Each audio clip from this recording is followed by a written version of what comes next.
যুক্তরাষ্ট্র ইরান সম্পর্কের উত্তেজনা যখন চরমে, ঠিক সেই মুহূর্তে ওয়াশিংটনের পক্ষ থেকে দেয়া হলো নতুন এক কূটনৈতিক সংকেত।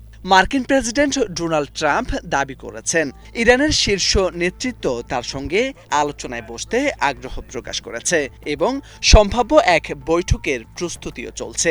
তবে এই আগ্রহের আড়ালেও রয়ে গেছে সামরিক উত্তেজনার ঘন ছায়া।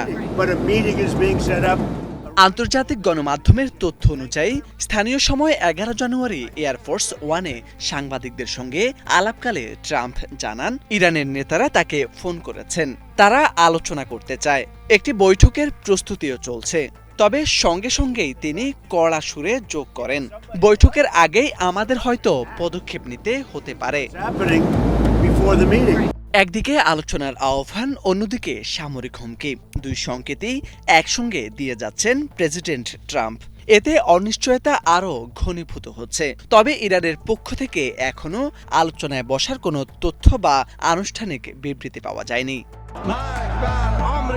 সাম্প্রতিক সপ্তাহগুলোতে ইরানে সরকার বিরোধী বিক্ষোভ ব্যাপক রূপ নিয়েছে। যুক্তরাষ্ট্রভিত্তিক মানবাধিকার সংস্থা HRAN জানিয়েছে এসব সহিংসতায় নিহতের সংখ্যা বেড়ে দাঁড়িয়েছে প্রায় 538-এ, যাদের অধিকাংশই বিক্ষোভকারী। তবে ইরান সরকার এখনো কোনো আনুষ্ঠানিক পরিসংখ্যান প্রকাশ করেনি। বিশেষজ্ঞদের মতে ইরানের অভ্যন্তরীণ অস্থিতিশীলতা ও আন্তর্জাতিক চাপের মধ্যেও তেহরান সহজে ওয়াশিংটনের সঙ্গে আলোচনায় বসবে না। আবার মার্কিন সামরিক বিকল্প ব্যবহারের ঝুঁকিও উড়িয়ে দেওয়া যায় না। ফলে মধ্যপ্রাচ্যের ভূ রাজনীতি নতুন করে এক উত্তেজনাপূর্ণ মোড়ে দাঁড়িয়েছে।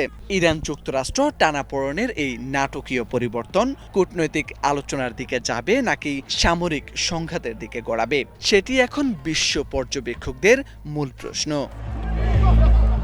মোরশেদ আলম, বাংলা ভিশন।